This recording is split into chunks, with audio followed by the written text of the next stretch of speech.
Sa inyo lahat.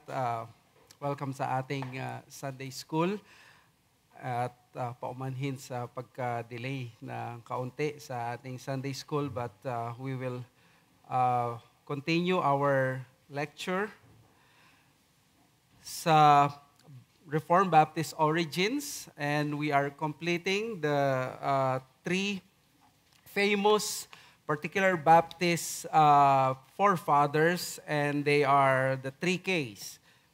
Tapos na tayo kay William Kiffin. Last Sunday ay tinignan natin si Hansard Knollys and the zealous Baptist, particular Baptist. Now, we will proceed to the third one, to the youngest. Tatlo sa kanila, si Benjamin Kitch, and the leading Baptist theologian because of what he has contributed. Kung mapapansin ninyo, ang mga buwan natin ay lagi, it's either 30 or 31, nagsasalitan yan. But in this some surprising scenario ay pagdating ng July ay 31 at ang August ay 31 din. So, yan daw yung 2 buwan na parang napakahaba. Bakit hindi sila nagsalitan?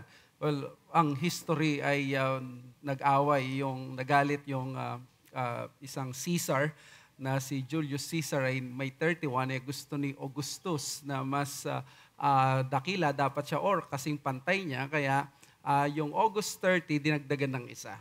Naging August 31. At siyempre, kukunin nila yung araw na yon. Sino yung nakuhanan? Yung kawawang February. Na dapat ay February 29, naging 28. Pero buti na lang, once every 4 years ay nagkakaroon ng February 29. Sabi nila kapag may nagbe-birthday ng February 29, ang susunod na birthday niya ay 4 years pa. Well, binanggit ko to dahil ang ating hero, ngayon na pag-aaralan si Benjamin Kitch, ay sinilang ng February 29. Kaya siya ay iilan sa mga taong kakilala natin or kilala natin na nagsiselebrate ng kanilang birthday ng February 29. Hindi ko lang alam kung kailan sila magsiselebrate pag walang leap year, either February 28 or March 1. Tingnan natin ang Ephesians 5:19-20. I will be using this passage because I think one of the greatest contributions ni Benjamin Kitch sa particular Baptist history at maging sa wider Church of Christ ay wala nang iba kundi yung kanyang papel sa pag-awit sa congregation, o yung tinatawag na congregational singing. Sabi ng Ephesians 5:19-20, addressing one another in psalms and hymns and spiritual songs, singing and making melody to the Lord with your heart, giving thanks always and for everything to God the Father in the name of our Lord Jesus Christ. So dito malinaw na inuutusan tayo ng Panginoon. In fact, ang tawag nila dito, descriptive ito ng isang tao na filled with the Holy Spirit. 'Di ba? Ang command is be filled with the Spirit. At paano natin makikita yung being filled with the Spirit? Yan yung mga nagtatapos sa ing, singing or addressing psalms, one another in psalms and hymns, spiritual songs, singing, making melody in your heart, giving thanks always for everything to God. Yan daw ang karakteristik ng isang tao na pinupuspos ng banal na spirito. Kaya naman itong si Benjamin Kitch, dung panahon na hindi sikat ang hymn singing or yung congregational singing sa iglesia, ay siya ang ginamit ng Diyos para ipaglaban ang ganitong bagay. Siguro hindi nyo naisip na may ganito palang mga debates sa history, but of course, they were children of their age. Naging negative ang tingin nila sa pag-awit because of the influence of the Church of England, yung parang ritualistic at parang sounding Catholic or sounding Anglican.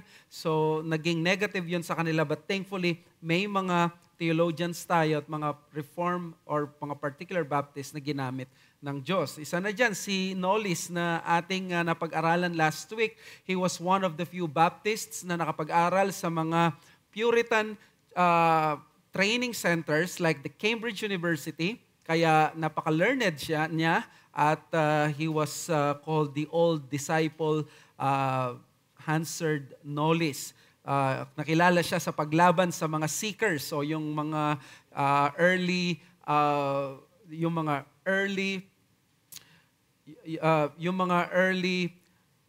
teachers ng continuationism na nakikipag-usap sila sa Panginoon or yung mga miracles nila pwedeng mangyari, pwedeng magawa sa panahon natin na hindi pinaparusahan ng Diyos ang iglesia ngayon, kaya walang ganitong uri ng pagde-demonstrate ng mga milagro. Ang sinulat niya is the shining of a flaming fire in Zion at pinakita niya na ang mga milagro ay mga revelation symbols na nagdadala ng revelation message. So kapag may revelation message ang apostol, meron siyang revelation sign. And those are miracles. Tapos na ng New Testament, nawala na ang pangangailangan doon. And he provided us the Baptist, a robust Christology, and we all love yung portion ng Christ exalted nung sinabi niya na if you have Christ, you have all. If you do not have Christ, you have none. So, the early Calvinistic Baptists possess a robust Christology that adores Christ in their thought and worship. Hindi tayo nagkukulangan ng mga theologians. Hindi natin pwede sabihin na pang mga Presbyterians, mga Reform lang. Yes, we admit and we concede na marami sa kanila ay mga nakapag-produce sila ng mga scholars. But you know, ang mga Baptist, mahirap talaga makapag-produce ng scholars because of that limiting doctrine ng autonomy of the local church, which tells us na outside ng local church natin, wala na tayong karapatan na pakialaman or wala ng power ang church outside the local church, which means hindi tayo makakapag-produce ng isang national synod or National General Assembly na may control or isang convention na pwede natin pakialaman ang mga local churches. So it's limiting, but thank God may ganung doctrine because we believe isa ito sa naghaharang sa atin sa masyadong politika sa iglesia. And number one reason is we don't see in the Bible yung ganung uri ng power outside ng local church. Now, let us proceed sa pangatlong case, si Benjamin Kitch and the leading Baptist theologian. Umpisan muna natin sa mga praises kay Pastor Kitch.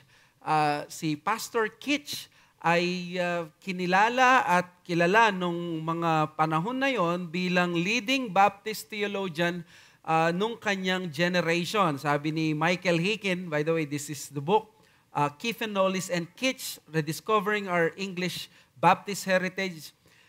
And I quote, "In a history of religion in Britain, Michael Mullet has identified Benjamin Kitch as the leading Baptist theologian of his era, similar in importance for his denomination as Richard Baxter for the English Presbyterians, John Owen for the Congregationalists, and Robert Barclay for the Quakers." Could you imagine that? Kung merong Owen ang mga Congregationalists, Baxter sa mga Presbyterians, ang mga particular Baptists, meron silang Benjamin Kitch.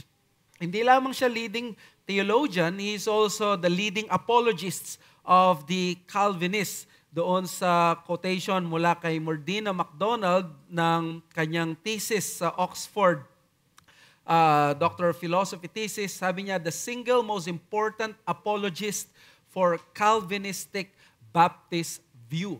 Remember, nung panahon na yon, ang mga Baptists, they were outcast.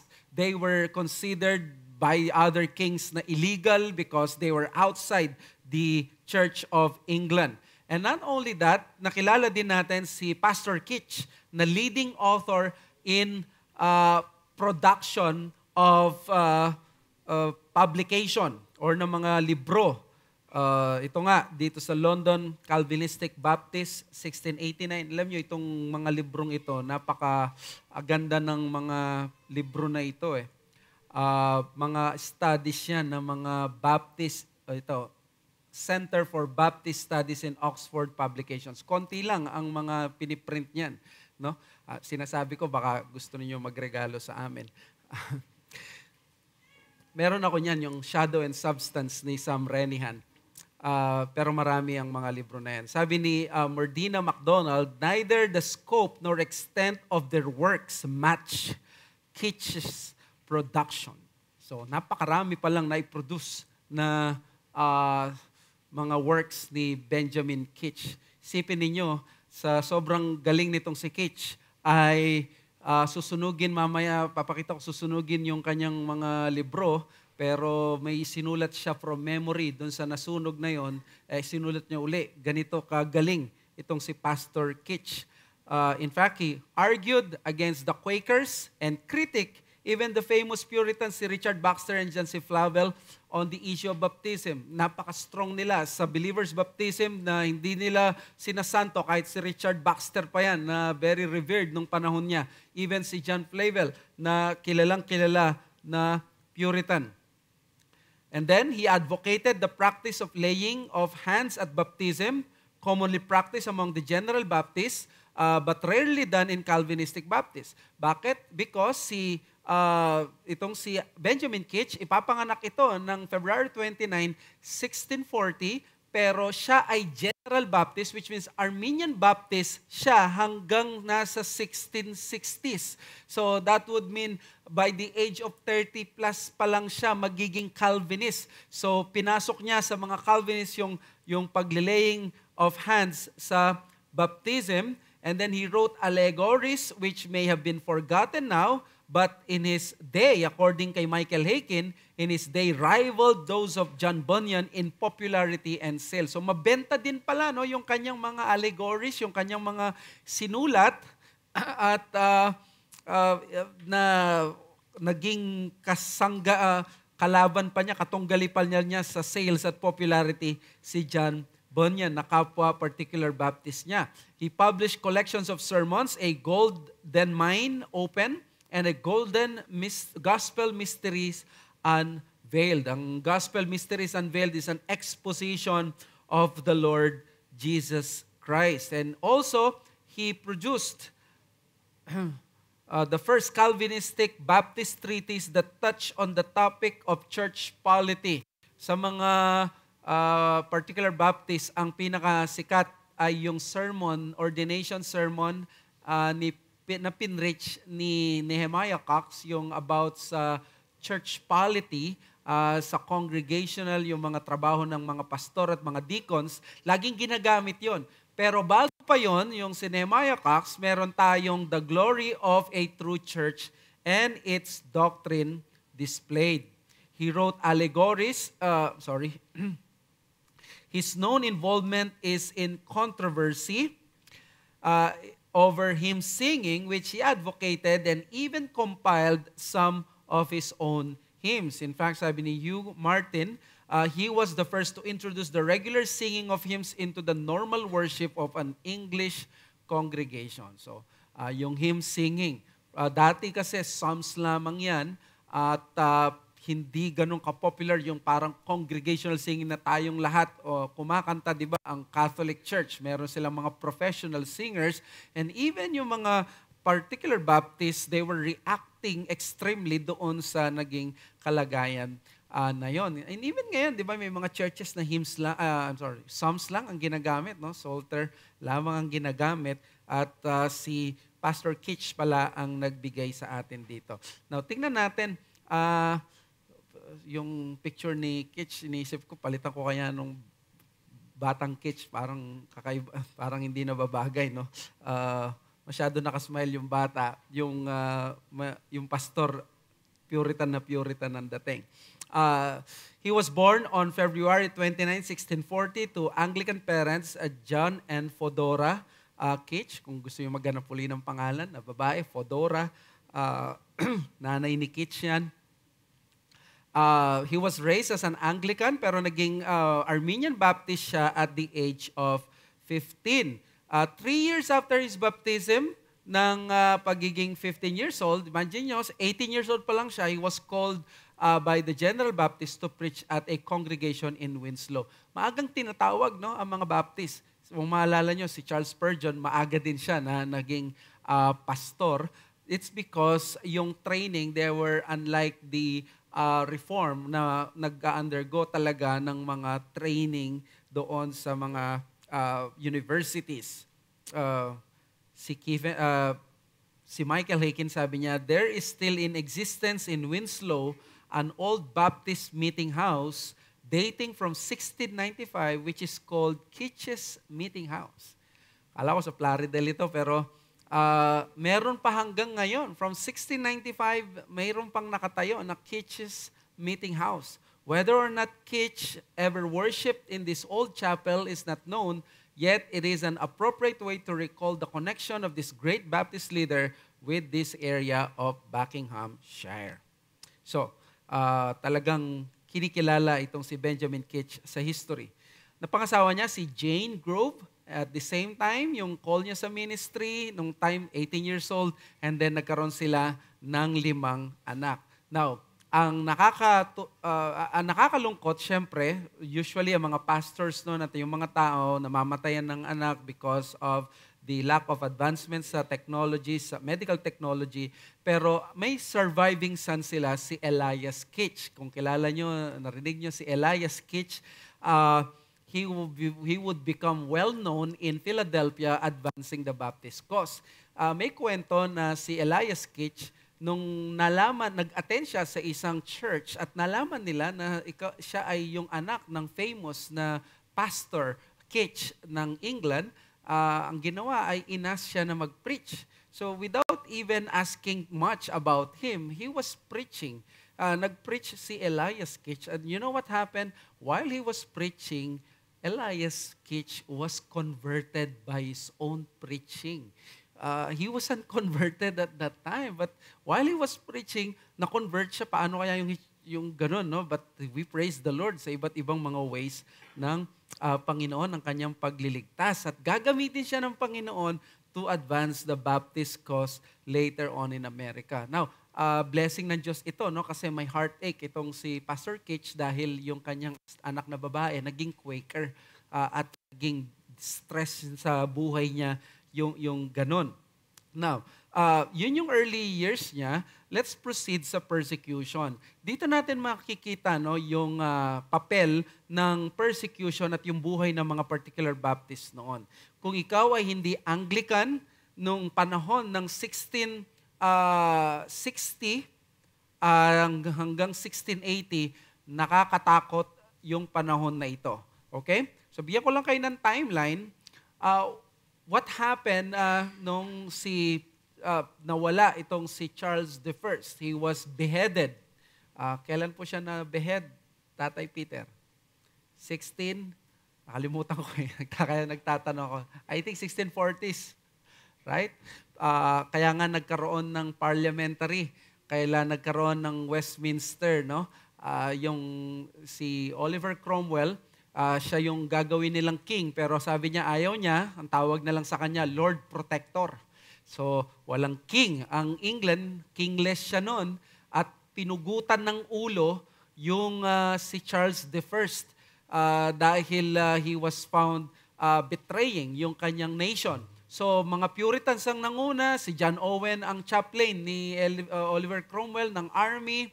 So, by 1650s, nagkakaroon na ng mga tao, di ba, kapag naupo yung gusto nilang hero, magsasawa din sila kapag may nakita na silang mali, mga ganon. Ganon nangyari kay Oliver Cromwell. Nakita ng mga English people na, teka muna, parang mas maganda, bumalik na lang yung hari, yung monarchy. Hindi maganda yung ganito. So by 1660,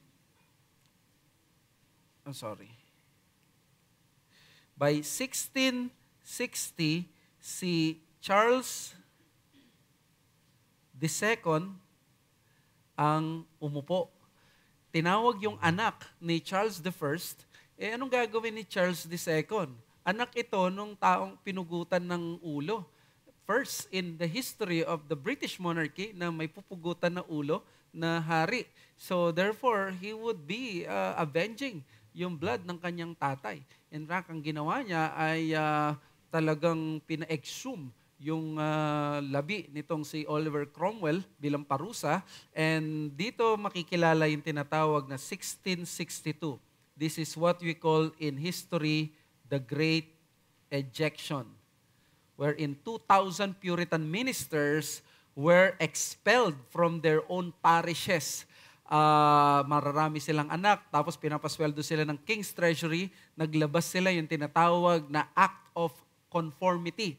Yung Act of Conformity dapat sasang-ayon ka sa gusto nila.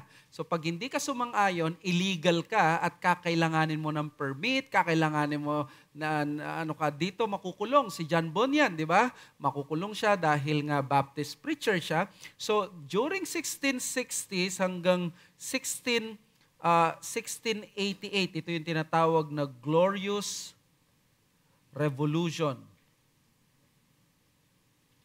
So, ito yung Glorious Revolution na pangungunahan ni William the Orange at by 1689, doon na magkakaroon ng Act of Toleration, magkakaroon na ng kalayaan, ilalabas na yung 1689 Confession of Faith natin. Naggawa na nung 1677 pa. Now, bakit ko ito sinasabi? By this time, napakadelikado ng buhay mo at si Benjamin Keach ay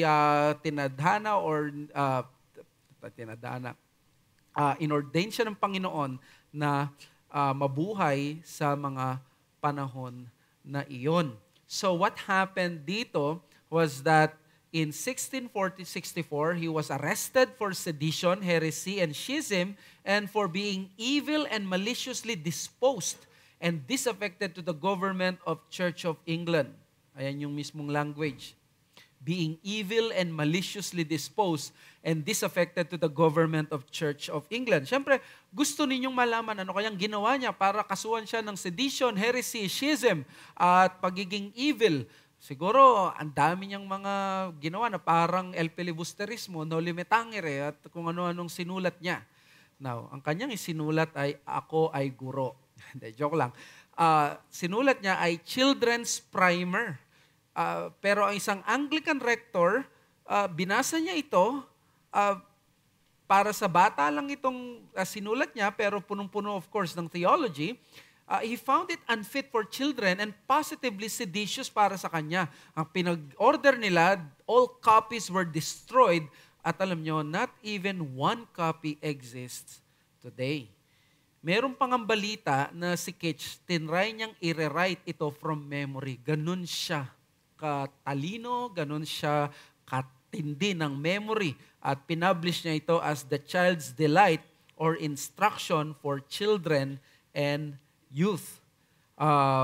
Still, yung unang copy, it was still found to be heretical dahil nga daw merong doctrine ng believer's baptism. So tingnan nyo, yung believer's baptism ay kinoconsider nila noon na heretical doctrine. Noong October 8, 1664, siya ay na-convict.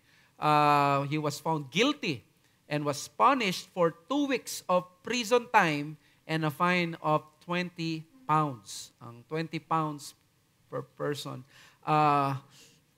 Napakalaki na ito para sa mga mahihirap na mga Baptist pastors na nagtatago noon. Kaya nahirapan itong si Benjamin Keach. Meron ding additional torture na in-inflict ang mga authorities sa kanya. Kinuwento ni Michael Haykin. In addition to these punishments, Keach had to stand for 2 periods of 2 hours each in the pillory, a wooden framework that had holes for the head and hands of the person being punished. Nakikita niyo siguro ito sa movies, di ba? Or the pillory would be placed in the town or village square where the offender could also be subjected to various forms of public ridicule. So the public humiliation, akala nila ay mapapahiya si Benjamin Keach, but having that heart to preach the gospel, ang ginawa niya, nangaral siya habang nandun siya. Ito yung kanyang sermon, no? From Thomas Crosby's The History of English Baptists. Sabi ni Benjamin Keach daw, "Good people, I am not ashamed to stand here this day. My Lord Jesus was not ashamed to suffer the cross for me." Wow. And it is for His cause that I am made a gazing stock. Take notice, it is not for any wickedness that I stand here, but for writing and publishing His truths, which the Holy Spirit hath revealed in the Holy Scriptures. So, napakaganda, no? Yung pinakagusto ko dito is bakit nga ba siya mahihiya if His Lord Jesus was not ashamed to suffer on the cross. Have you ever thought of that? Ang Panginoong Yesus hindi lamang siya nag-suffer para sa atin. Hindi siya nahiya na mag-suffer para sa atin. Di ba tayo, kaya nating tiisin minsan yung suffering as long as walang nakakakita. But if we will be mocked, if we will be made a laughing stock, it will be a different issue. So, meron pang instance na muntik na siyang patayin dahil mayroong mga cavalrymen na nakatagpuan siya, nagalit sa kanya dahil nahuli siya na nagpipreach. Again, kailangan mo ng license pag ikaw'y nangangaral. So, ang preaching noon ay illegal if you were a Baptist.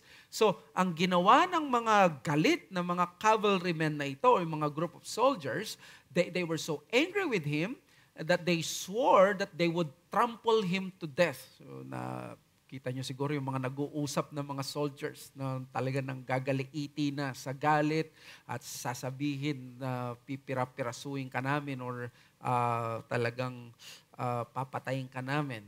Alam nyo, ang sabi ni Michael Hicken dito ay mamamatay na dapat itong si Benjamin Kitch kung hindi dumating yung commanding officer nila. This officer arrived at na-prevent yung pag-atake kay Benjamin Kitch. So it was a providential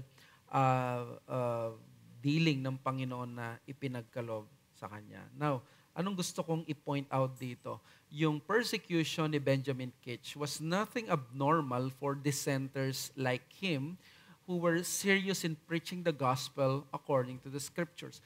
Kung ikaw si Benjamin Kitch, hindi mo titingnan ito na parang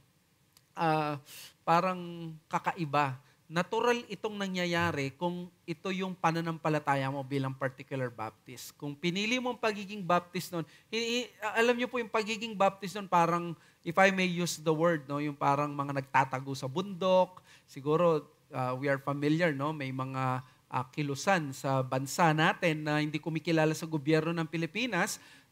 Sila ay namumundok, may pinaglalaban silang ideolohiya. Ang mga Baptist ay ganon, of course, minus sa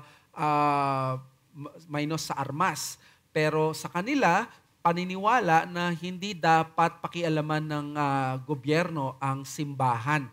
Kaya kung ikaw ay particular Baptist, humanda ka sa magiging persecution ng gobyerno sa'yo. Para kang wanted lagi, para kang isang tao na kriminal sa mata nila. Kaya napaka-common sa mga Baptist noon na mamatay. In fact, sa aking pagbabasa ng 1700s, yung tinatawag na the long 18th century in England, may tinatawag na long 18th century because sa history nila, dami nangyari nung 1700s. At sa Baptist history naman, ang pinakamahalagang nangyari ng 1700s, yan yung panahon nila Andrew Fuller. Nandyan yung panahon nila William Carey. Nandyan yung Baptist Missionary Society. Ang sabi nila, nung 1689, na yon, pagtapak ng 1700s, nagkaroon ng tinatawag na parang spiritual fatigue ang mga Baptist dahil ang mga Baptist from 1660s hanggang 1688 hinahabol sila. They were always on the run. So ano mangyayari after ng 1688? Biglang malaya, wala nang humahabol, di ba? Papetiks-petiks na ang mangyayari talaga, magkakaroon ng fatigue. Napagod na sila, hindi na nila kaya yung another form of persecution, madali na silang sumuko, muntik nang mabura sa mapa ang mga Baptist noon, pero salamat sa Diyos, may mga kinilos pa rin ng Panginoon para magpatuloy ang Baptist cause. Now, I'm just trying to emphasize this as a lesson or application sa atin. Our Baptist origin was cultivated in soil sprinkled with blood. Ito yung dapat na hindi natin makalimutan. Ang history natin bilang mga Baptist ay diniligan ng dugo ang ating pinagmulan. Dahil nga tayo ay galing sa mga separatists, tayo ay mga dissenters, tayo ay mga non-conformists, tayo ay mga independents. Hindi tayo sumang-ayon doon sa Church of England, no, kokontrolin ng hari ang buong iglesia. Hindi rin tayo sumang-ayon sa mga Presbyterians na meron silang pamumuno na hindi kinikilala ang autonomy ng isang local church. Kaya ang mga Baptist nagtago sila noon pa. Wala nga silang funding. Kaya nga ang mga Baptist, kilala sila habang yung mga kapatid nilang Anglicans nagsasamba sa mga cathedrals. Nakita nyo sa England cathedrals. Ang mga Baptist doon sa mga bahay ng mga mayayaman na members. Kung saan na may malaking sala, doon sila. O kaya naman sa mga gubat, kaya nga noon, may nakita akong picture ng mga Puritans, yung depiction na nagyeyelo, naglalakad sila papunta sa gubat at doon may bahay at doon lang sila nagga-gather. So basically, ganun ang buhay ng mga Baptist because they were not funded. Kaya alam niyo, kapag nakakita tayo ng isang Baptist church na may building, na magandang building, pasalamat tayo sa Panginoon, huwag tayong mainggit because this is a blessing already because we believe yung funding ng mga churches hindi dapat mapolitika or dapat manggaling sa loob ng local church. Pwedeng tumulong, of course, but the responsibility ay nandoon sa kanila. Now, having said that, let's proceed to the Calvinist Kitch. By this time, 1640s, pinanganak itong si Kitch. So, ito yung birth niya. By 1670s, dito pa lamang siya magiging Calvinist. So, what happened? Bakit naging Calvinist siya?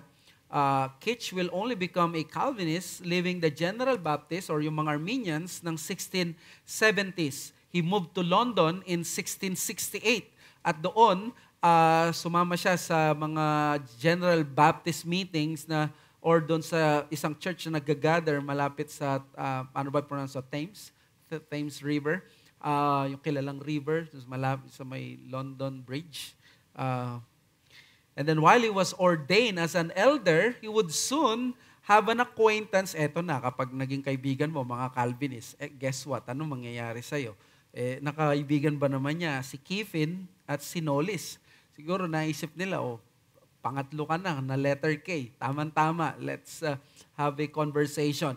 Na-lead ito kay Kitch sa conversion niya sa Calvinism. Now, let me just point something to you na hindi niyo siguro mapapansin, pero mamaya pala yun. Pero dito, mamamatay kasi yung kanyang asawa na si Jane at noong 1770 at mapapangasawa niya by 1672 si Susanna Partridge. So, very common, no, yung namamatay yung asawa dahil nga sa kalusugan o kaya naman sa danger ng panganganak noon at nag-asawa ng 1672. Now, sabi ni J. Barry Vaughan, date and circumstances of Benjamin Kitch's acceptance of Calvinism is the great puzzle of his life. Hindi niya ma-explain kailan, paano nangyari, date, circumstances, paano siya naging Calvinist. So, I really cannot explain that. Pero ito yung gusto kong i-emphasize. General Baptist becoming Calvinistic Baptists was the common occurrence rather than the other way around. Yung pagka-convert na General Baptist to particular Baptist, ganyan lagi ang trend.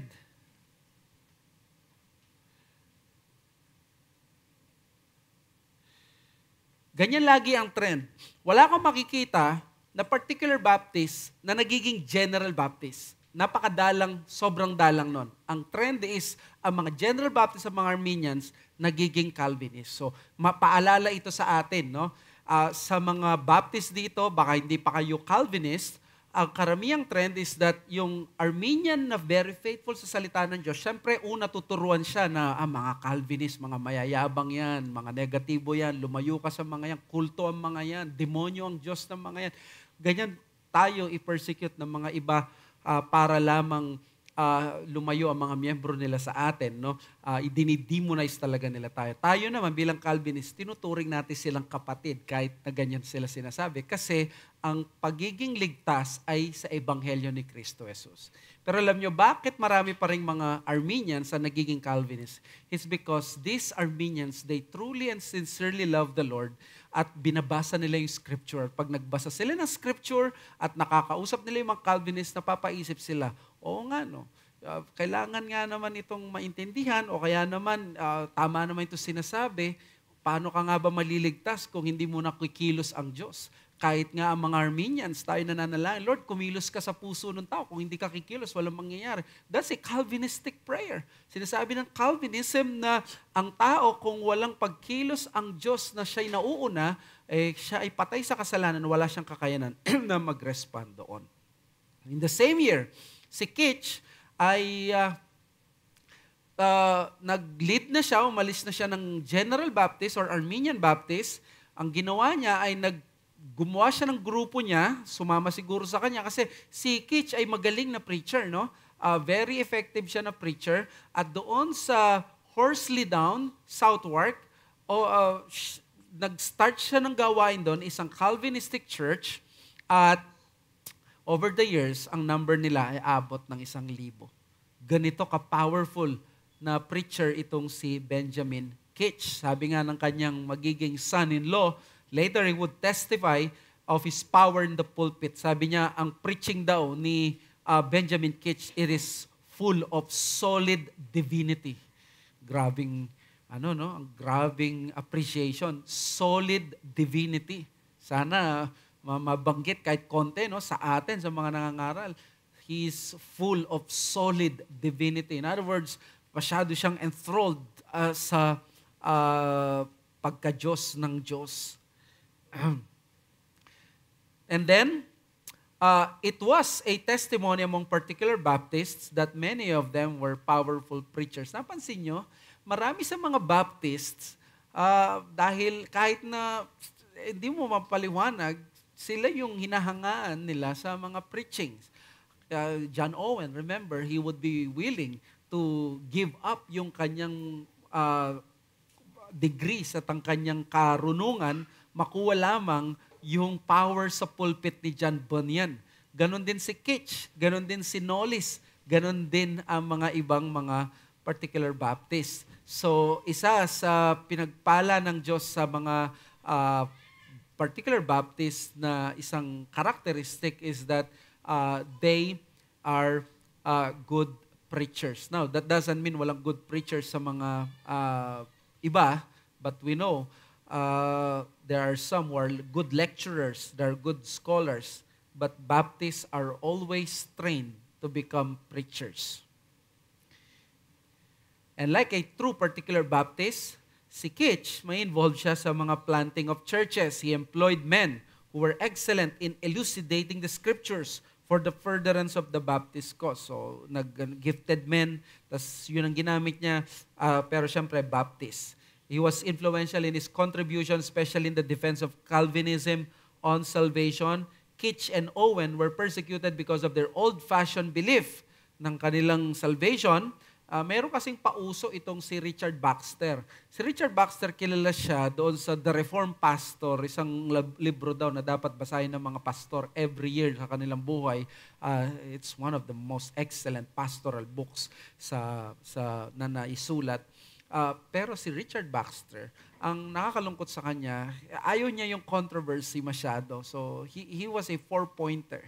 Amiral dyan si Richard Baxter. So, hindi siya naging full-blown na Calvinist at nag-stay siya doon. Kaya, na-introduce na influence yung marami ng middle way niya, no? The Via Media, compromise. So, the lesson here is that particular Baptists are, by default, Calvinists and therefore need to be prepared all the time for bloodbath. That has become a common controversy.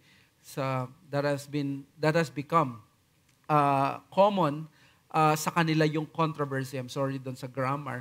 But what I mean there is that kung particular Baptist ka, isa sa dapat mong isipin, hindi po pwedeng nagpapastor ka lang, nag-feed ka, by default Calvinist ka. At ang Calvinism prone yan sa controversies at dapat maging prepared ka to defend your belief as a Calvinist. Ang point lang dito, ang pastor hindi lang nag-feed ng flock, ng sheep, kailangan din niya na mag-defend at protektahan ang kanyang sheep mula sa false teaching. Kasi nga, kung Calvinist ka, maraming aatake sa'yo, maraming pupunta magtatanong sa'yo, marami ang mag-i-inquire, marami ang mag-aalok ng conferences. So therefore, kailangan dyan ang pastor na hindi lang nangangaral ng salita ng Diyos, kundi isang apologist din. Kaya again, ito yung practical application. Faithful preaching is not only feeding the sheep, but also protecting the flock from the dangerous wolves. Diba ito sabi ni John Calvin, ang pastor daw may 2 kamay, yung isang kamay para sa pag-aaruga ng tupa, yung isang kamay daw para sa pagtataboy ng mga masasamang hayop. Let's proceed to the last controversy or the last part, the controversy of Kitch on hymn singing. Now, nung 1689, very solid ang mga Baptist, no? Ang mga nagpirma doon, nakita ninyo, there were 34 pastors doon sa mga 30 plus na pastors ang nagpirma sa 1689, but there were 100 na churches na ang nandun sa London by that time. So, napakaganda na sa 1689, very solid and united sila. Pero hindi ito magtatagal. Papasukan na sila kagad. Siyempre, Baptist sila eh. Papayagan ba nilang maging united sila sa matagal na panahon? Siyempre, meron na kagad issue na papasok dyan para pag-awayan nila. At ito na nga, ang naging away nila ay ang hymn singing. Sabi ni Michael Watts, introduction of hymns into worship was a major contribution to the history of Christian devotion. So, nung panahon na ito, puro psalms ang mapakikita natin. But this hymn-singing controversy was an in-house controversy among the London Particular Baptists noong 1690s. Pero alam nyo, noong 1663, si Knollys, minintay niya that singing of spiritual songs and hymns was only legitimate when the words and tune were dictated by the Holy Spirit. So, kailangan daw, pwede mong awitin yung spiritual songs and hymns at kung hindi lang psalms, kung ang words at tune dictated by the Holy Spirit. Siyempre, tatanungin mo, paano yung dictation ng Holy Spirit? So, tapos ang sinasabi niya dito na pagkanta, marami ang nagsabi na what was in the mind of Knollys was a solo singer, not congregational singing. So, di ba, galing nga sila kasi sa professional singers, medieval age, professional singers, Anglican, ganun din. Tapos, nakita ninyo, no, isa rin sa acoustics talaga ng mga cathedrals, no, pag kumanta sila, parang yung makalangit din. Because, kaya kung mapansin nyo, yung mga cathedrals, matataas yung kanilang mga roof. That is what? That is theological, ang architecture ng mga yon. Gusto nilang pakita ganito kataas ang Diyos at ikaw ay maliit lang sumasamba pero you are rising pag umaawit ka. At napakaganda, no, nagre-reverberate doon sa cathedral. So therefore, yung congregational singing, hindi pa siya pinag-aawayan siya ng mga Baptist noon. And other particular Baptist churches, of course, follow this trend because this is a reaction sa nakita natin sa Catholic Church and sa Anglican Church. Kaya itong si Pastor Kitch, kawawa dahil na-split ang church niya doon sa grupo na ayaw nila ng hymn singing because si Kitch ay nagpo-promote ng hymn singing. So nag-separate sila from the Horsley Down Church. Ang church nila ay the Maze Pond Church. So doon sa Maze Pond, doon yung split ng church nila Kitch. Pero si Kitch, he stood his ground and taught congregational singing and hymn singing since 1673. So, kailan siya nag-asawa? 1672. Kailan siya naging Calvinist? 1670s. So, therefore, halos pagka-Calvinist pa lang niya, itinuro na niya.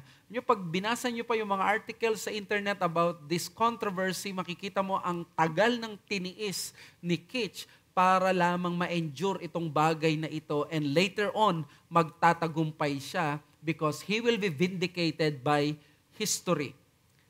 Ito, sabi ni Kitch, or sa Baptist history nila Schutt, Finn, Aiken, the Maze Pond Church originated as a 1691 split from the Horsley Down Baptist Church in Southwark, where Benjamin Kitch, probably the most significant Baptist theologian of the late 17th century, was an ardent advocate of hymn singing.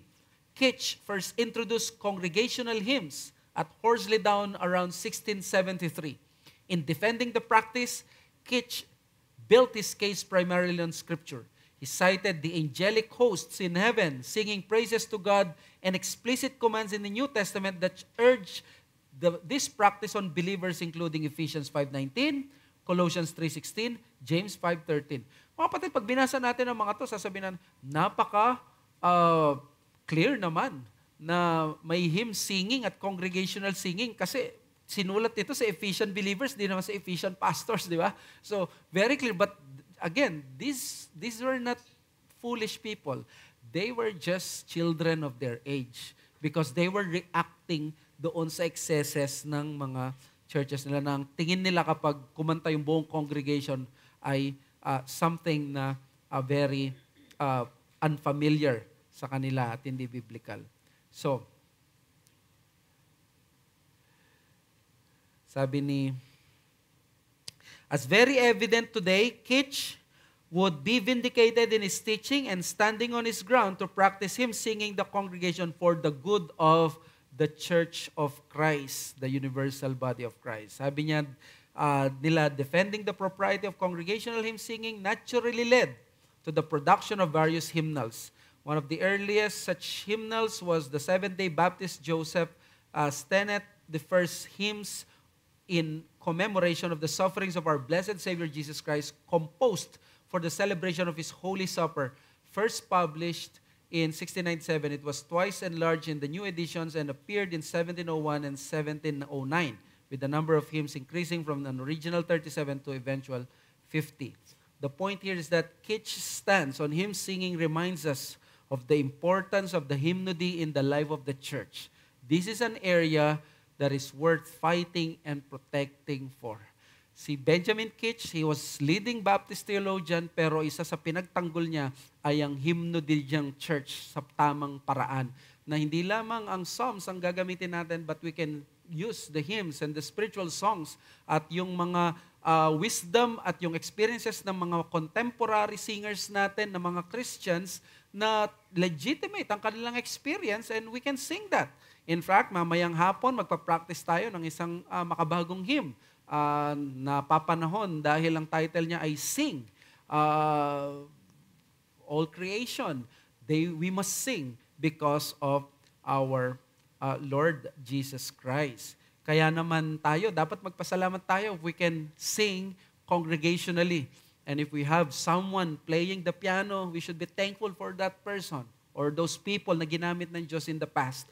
We are thankful sa music ministry ng ating iglesia because could you imagine if we are the churches like the 1690s na wala tayong congregational singing, may professional singer lang tayo o kaya naman psalms lang ang ginagamit natin.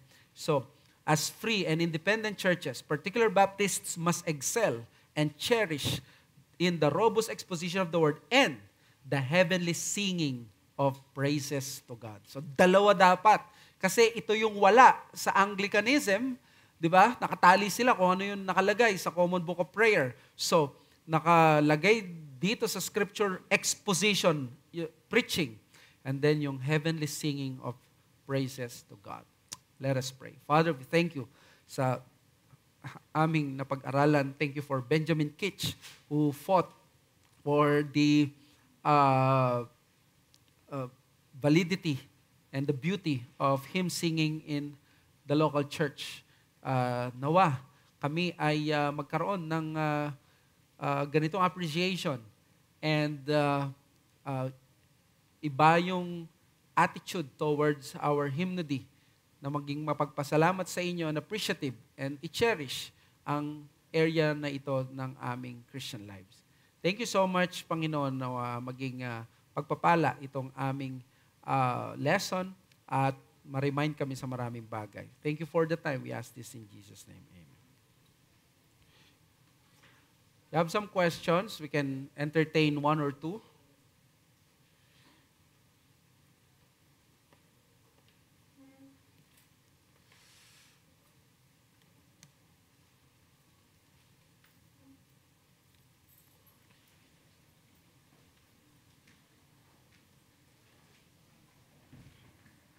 May mga nabanggit lang. Hindi nila nabanggit na yung church ni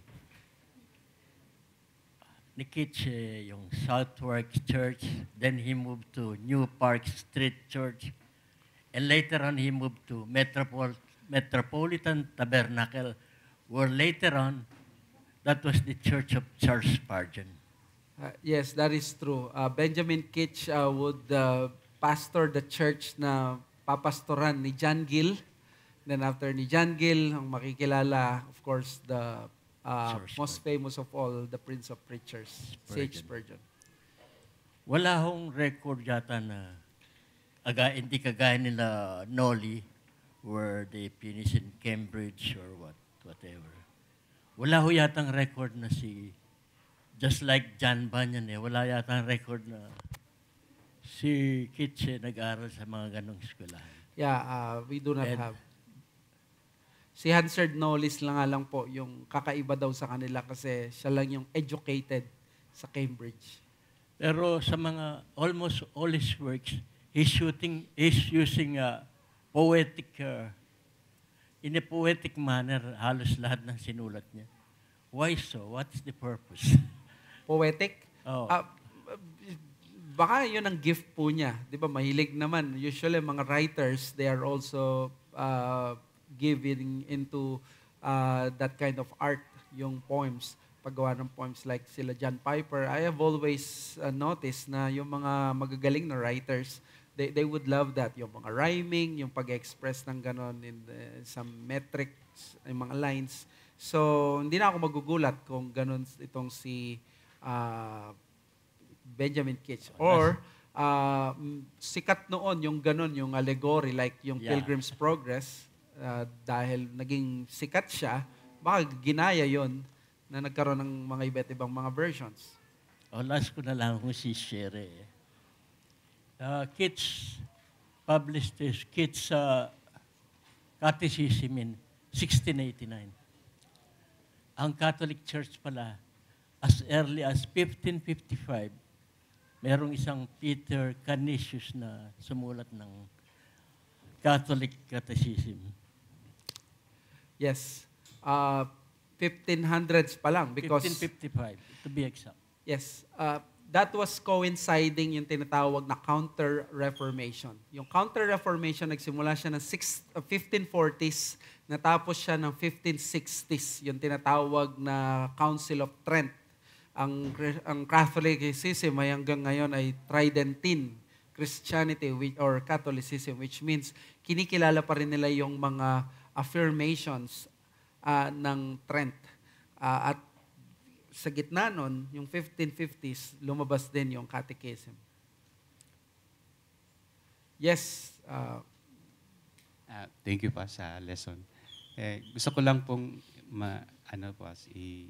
itanong sa inyo regarding doon sa singing. Kasi may nabasa ako na singing is praying twice. Tama po ba yan? Praying twice? I don't know kung anong ibig po niya sabihin. Baka he just wants to make an encouraging or catchy phrase na pag gumawit tayo, we are also praying. Accept ko yun. Pero kung ang ibig sabihin is you're praying twice na may additional na merit or nadadagdag, of course, I don't agree with that. But I get his point or her point kung sino man yan. Paulo. Mabilis lang po. Curious lang po ako dun sa napag-usapan natin kanina regarding sa controversy about sa music or sa hymn na position ni Benjamin Kitch. Could you give us para understanding about sa position niya, if it is congregational yung way ng pag-awit kagaya ng ginagawa natin or something na merong parang choir sa harapan and then they sing a both? Congregational, si Benjamin Kitch. At yun yung finalo ng history. Yung marami kasi sa akin nila, like si Hansard Knowles, may professional singer. Tapos psalms lang yung ginagamit para sa pag-awit nila. Tapos dinidiscourage pa yung parang pag-awit, nire-recite na lang. May mga ganun na controversy sa mga Baptist church. Parang nire-recite lang, walang pag-awit. Pero dito malinaw na biblical ang pag-awit at pag-awit ng buong congregation. So, in other words, si Benjamin Kitch ay tama at tayo ay sumusunod doon sa explanation at yung tradition ni Benjamin Kitch.